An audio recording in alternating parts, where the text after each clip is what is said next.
Now this is something which you have to understand because it's a little technical. سورہ ہجر میں اللہ تعالیٰ نے آدم کو جب بنایا نا, تو سورہ ہجر میں اللہ تعالیٰ نے بتایا کہ میں نے اس کو ایک مٹی سے بنایا, ہم, اوکے, تراب نہیں, تراب حضرت عیسیٰ کے لیے استعمال ہوا ہے. And it could be the same thing, اللہ تعالیٰ is using different words. Him is the black mud. اس کی ٹرانسلیشن کسی بھی جگہ پہ گلوبلی بلیک مڈ ہی ملے گی آپ کو, ٹھیک ہے, کوئی بھی ٹرانسلیشن ہو. جب ذوالقرنین نے ایگزٹ لینا ہے, wherever he has to go, doesn't matter here ہے یا کہیں انٹر گلیکٹک ہے, وہ انٹر ریلم ہے, could be here, could be anywhere else, okay, وہ انٹر ریلم بھی ہو سکتا ہے اور انٹر گلیکٹک بھی ہو سکتا ہے. بٹ اللہ تعالیٰ نے ایک خاص لفظ استعمال کیا اس کے لیے کہ وہ کہاں پہنچا ہے, اوکے, وہ ہے عین حمیہ. the root word is the same, okay, black mid. یہاں پہ یہی بولا جاتا ہے, بلیک مڈ ہی بولا جاتا ہے, ہر ٹرانسلیشن میں بلیک مڈ لکھا ہوگا, مگر عین کے دو مطلب, ان میں سے ایک مطلب یہ رہتا ہے کہ بلیک مڈ جس کو کہتے ہیں نا بلیک مرکی واٹر میں جو غروب ہو رہا تھا سورج, جب ذوالقرنین نے دیکھا ہے, you read it? General popular translation یہی ہے کہ وہ جب اس نے دیکھا سورج غروب ہو رہا تو کالے پانی میں, تو وہ کالا پانی جو ہے نا وہ بلیک مڈ کی وجہ سے, دیٹس حمیہ. عین کے جو دو لفظ ہیں وہ ایک کا مطلب ہوتا ہے آنکھ اور ایک کا مطلب ہوتا ہے fountain, you know, the sprout, پانی کا فوارہ. سو وہاں سے انہوں نے کالے پانی کو کر دیا, ایون تو عین کا مطلب از این ایکچوئل فاؤنٹن. عین کا جو دوسرا مطلب وہ آنکھ ہے. So black mud with an eye shape. تو بلیک مڈ کا مطلب یہ ہے کہ that material that he actually went through was not solid, liquid or gas. It was black mud. You know what I'm saying? It was not like a metal sheet pe jaake laga wo. It was mud. Okay, black mud. Why I'm saying solid, liquid, gas nahi? Because حمیہ جب حضرت آدم کے بارے میں اللہ تعالیٰ نے بتایا کہ وہ لٹرلی جس جگہ پہ اللہ تعالیٰ نے ان کو کریٹ کیا ہے, that place we now know, we all know as Muslims کہ حضرت آدم کو کہاں پہ بنایا گیا. Okay, حضرت آدم کو دنیا میں تو نہیں بنایا گیا نا. We as Muslims believe کہ حضرت آدم کو دنیا میں نہیں بنایا, other than some certain not so popular Muslim interpretation ہے کہ نہیں دنیا میں ہی بنایا گیا اور دنیا میں ہی کہیں جنت تھی.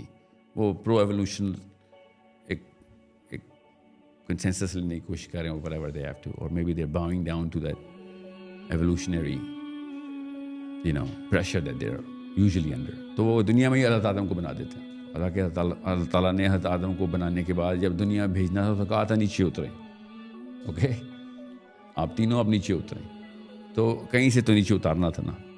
سو what I'm saying is کہ جس جگہ پہ بنا ہے وہ یہ پلانٹ نہیں ہے, wherever he was made, okay. اس کو بعد میں اللہ تعالیٰ نے بتایا کہ عدن کے اندر اللہ تعالیٰ نے آدم علیہ السلام کو اور حوا علیہ السلام کو کہا کہ now you can actually spend your time there, عدن, which is the word.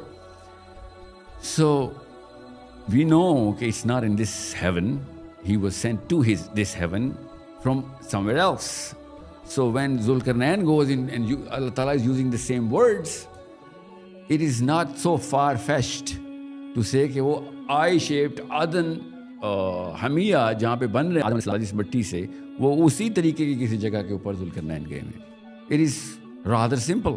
اوپر سے قرآن پاک میں اسی صورت کے اندر اسی آیت کے بعد, ایسے آیت سے پہلے اللہ تعالیٰ نے بتایا تقرب الشمس کہ جہاں پہ سورج نے ختم ہونا ہے. تقرب الارض نہیں ہے جہاں سورج غروب ہوتا ہے, اوکے. تقرب الشمس کا مطلب جہاں سورج ختم ہوتا ہے, تو سورج کہیں نہ کہیں تو ایک سٹار ختم ہوتا ہے. So it's not that far fetch. what I'm saying is کہ we shouldn't be so obtuse کہ بھائی کوئی اور پاسبلٹی ہے ہی نہیں. Yeah, that's what I'm also saying کہ بھائی میں کب کہہ رہا ہوں میں I'm the last word or anybody is the last. No one, no human being is the last word in the Quran. We should be open to possibilities کہ بھئی یہ اگر اینگل ملے تو اس سے فائدہ کیا ہوگا. That's the real thing. Utility کیا ہے اس طرح کے کانسیپٹس کو. تو میں نے بھی آپ کو اس لیے تو کہا ہے اس بیچارے نیوٹن نے یوٹیلیٹی دیکھی تھی نا. اگر قرآن پاک ہمیں سائنس کی طرف انرجائز کرے گا, we will produce scientists. ہمارا اس وقت کا جو مسلم آرکی ٹائپ ہے نا وہ سائنس کو ریزسٹ کرتا ہے, اس لیے مسلم سائنٹسٹ اس طریقے سے پروڈیوس نہیں ہو رہے. جب نہیں کرتا تھا تو تب مسلم سائنٹسٹ پروڈیوس ہو رہے تھے. اب کسی بھی لیول کے اوپر میں سائنس پہ جاؤں تو فار آل آئی نو زیادہ تر تو اینٹی اسلامک یا ایتھیسٹک فلیور کے اندر انٹر ہو رہتے ہیں سائنس میں کہ یار اللہ تعالیٰ کے یو نو کی بلیف کے ہوتے ہوئے تو میں فزکس نہیں پڑھ سکتا. کیوں نہیں پڑھ سکتے؟ If anything it should endorse your belief system. یا So that's what I'm saying. Be open to these sort of possibilities. If you can actually look into multiple assessments of the same interpretation, آپ کا IQ سے بڑھے گا, کم تو نہیں ہوگا. اگر یہ کانسیپٹس قرآن پاک میں ایسے ہی ہیں جو کہ ہیں, ٹھیک ہے, قرآن پاک میں نے تو نہیں ترجمے لکھے ہوئے نا کہ مارج کیا یا سبا کا تخت آ گیا یا عزیر علیہ السلام ہو گئے یا پھر there are so many.